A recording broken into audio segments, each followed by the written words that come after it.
Hi, when I meet people in real life and online, they very often ask me why the Boeing 737 MAX is so badly engineered and so dangerous.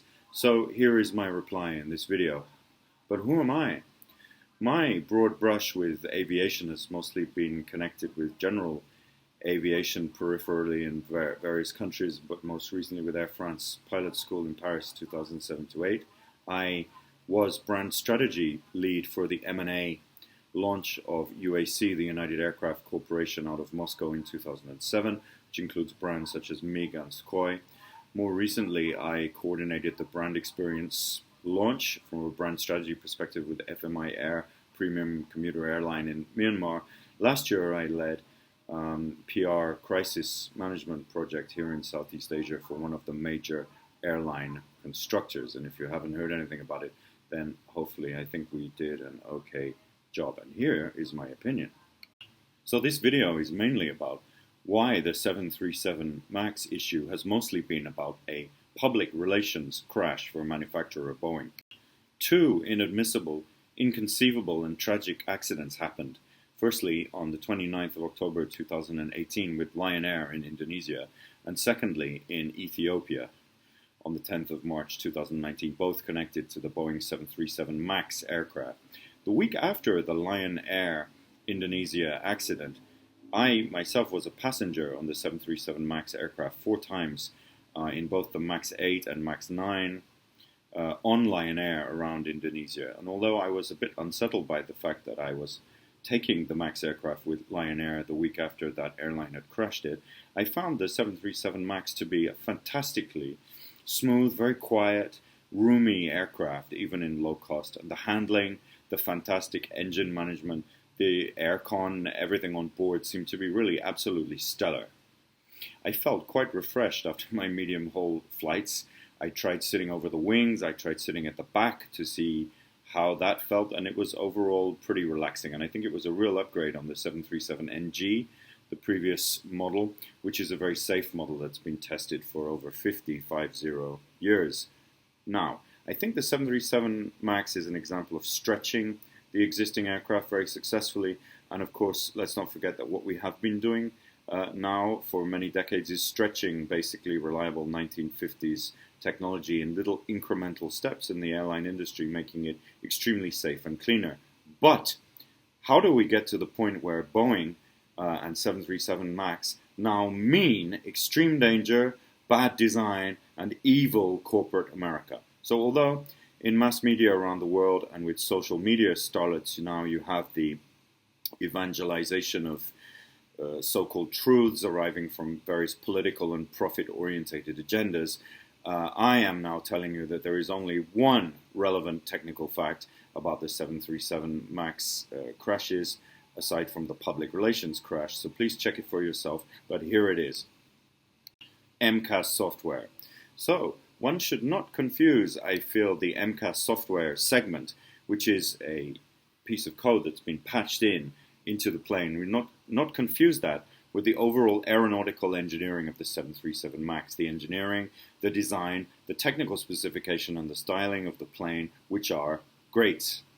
So it's like I have a Ferrari race car, but I'm putting in a very, very dangerous, untested steering control system in software into it without telling any of the race drivers. And then also, it's one that mimics previous models' handling in certain unusual situations. And that system now just suddenly kicks in and sends us off the track and into the wall. And then we do and say nothing about it until it happens again. So MCAS was not new to Boeing, but it was new to the 737. So what happened in this break with Boeing's 50-year plus philosophy of pilot control above all, and how did we get away from that? Well, the MCAS software pitched the plane's nose down in the case of the 737 MAX incidents, so that it was done in a very aggressive way that the pilots could not stop the plane from nosediving into the ground at high speed in time. May God forbid. This software used unreliable data, it could not distinguish valid from invalid data, and it could not readily be switched off, although there are very clear ways to switch it off, and those were not apparent at the time of that emergency. The software itself reacts very violently and very repeatedly. It reactioned over 20 times in actual cases that were recorded, so it's like demented software. It seems to me like a very faulty kind of iPhone app, except that it's now applied to hundreds of people's lives, and then by extension tens and hundreds of thousands of people's lives, including families, workplaces, communities, and manufacturers, God forbid. So why this app, and why not declare it to all the professional pilots? And why hadn't it been tested exhaustively beyond question, just like everything else in aviation has to be? Very straightforward. 737 MAX handles potentially a bit differently from the previous 737 NG in certain extreme cases, and unless you put software in there that makes it handle more like the previous model in those very uncommon cases, then you have to retrain all the pilots at the cost of millions of dollars in airlines who are running very tight profit margins, who have problems with bankruptcies, who are trying to survive, and who cannot afford that retraining. So if you want a competitive advantage over Airbus, you can derogate authority from the FAA or the Federal Aviation Authority to Boeing. You can put an MCAS software in there in the way that it was done, and approve yourself for economic advantage, which now has become massive economic loss. So I think it's also very striking that you could see this chain of events as something also directly fueling the prevailing but completely false media-driven public belief that computers fly planes and not pilots. Again, this is a big break from Boeing philosophy of pilot control, which is the central mass media message and has been for decades, and will be more so after commercial aviation really starts to kick in again now after the COVID-19 crisis and before the next crisis.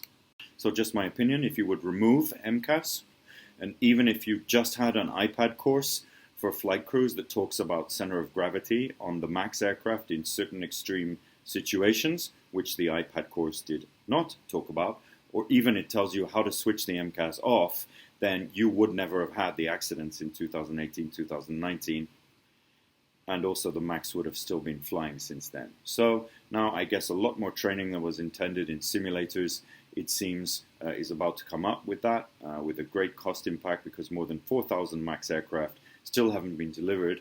As far as I'm aware, with total orders currently over 7,000, and you can't easily cancel those orders with very long waiting lists contractually, operationally, in terms of the culture that you have in your airline. You cannot just cancel those.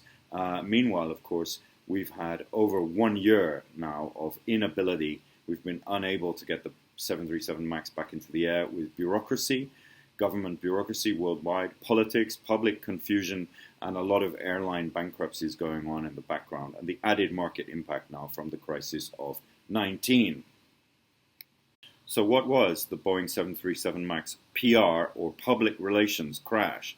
So I think a number of public relations consultants who specialize in aviation could have, and some did, make very clear recommendations about what actions Boeing should take in public relations after the first, and God forbid, the second 737 MAX crash. And we did not see any of these actions being taken.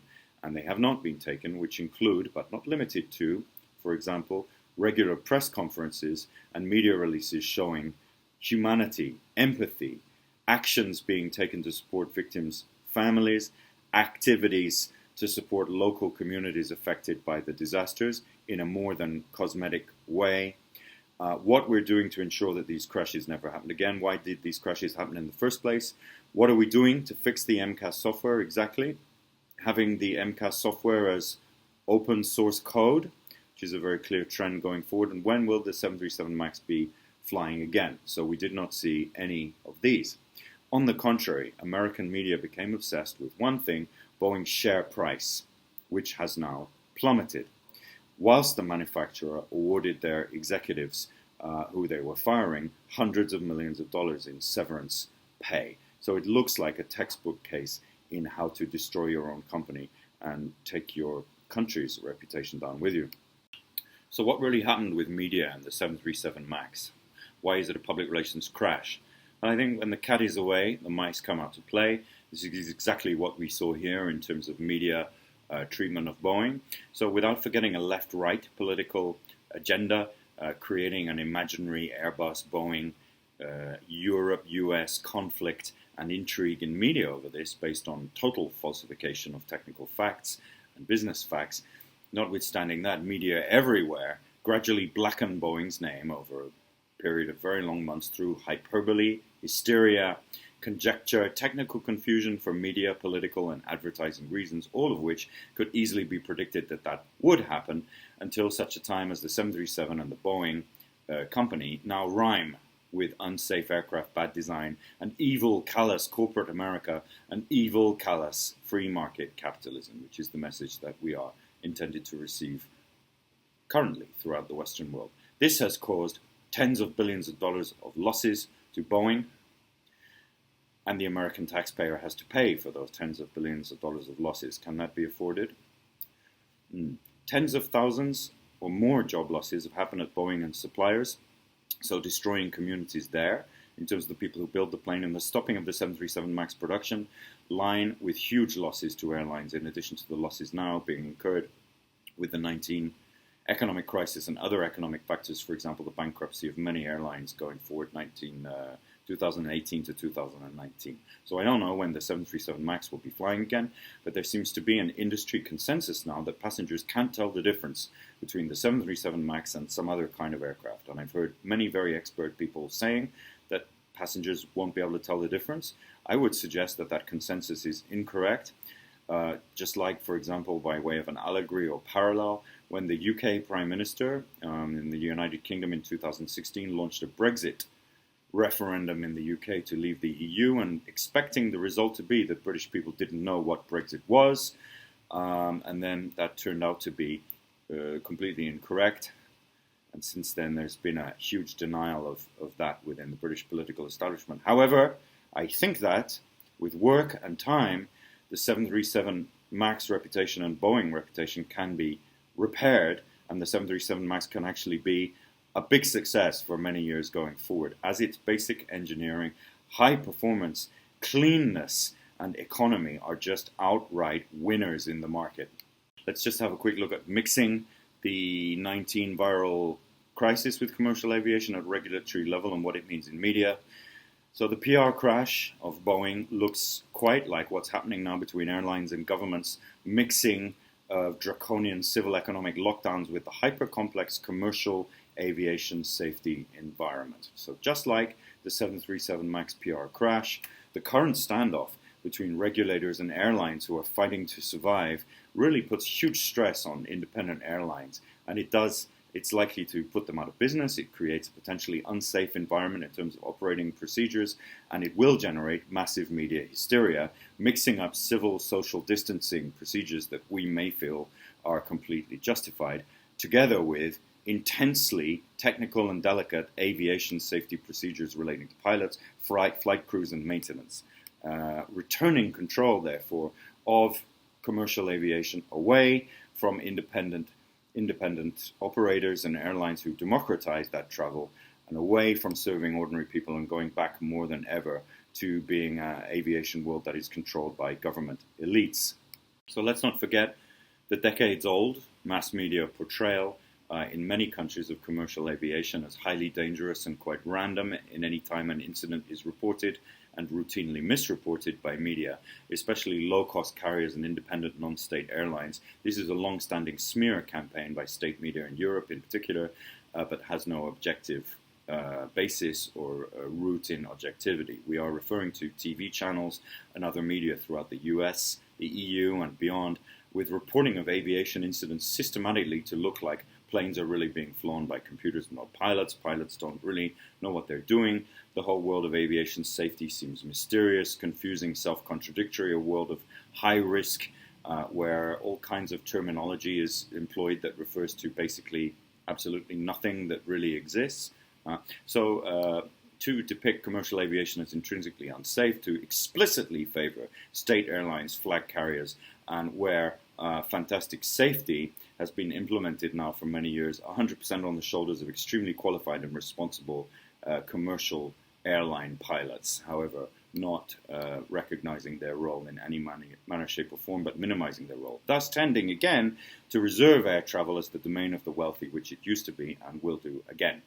As we draw to a conclusion now, I'll just talk about parochialization.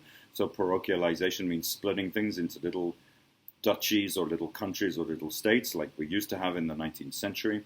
I think that the Boeing 737 PR crash, 737 MAX public relations crash, and the impact of permanent blending of civil procedures and social distancing procedures from the 19 crisis into the complex world of safety culture in commercial aviation, not forgetting the flight shaming craze that has been going on for some time, flight shaming which has no factual basis compared to the massive pollution being created by global car, truck traffic, gridlock, industrial production, electricity consumption, all the other kinds of pollution. All of these factors will result in re-regulating and renationalizing aviation. You can see renationalization of aviation happening now, restricting international travel in terms of cost and capacity. Next steps.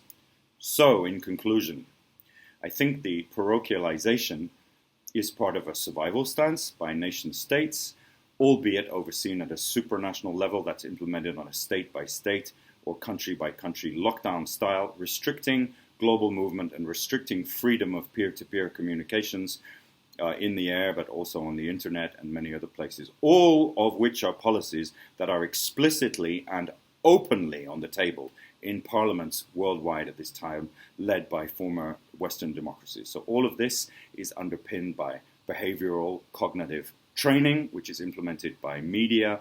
The media are creating and communicating high-impact moving images to reinforce establishment policy in all of these cases.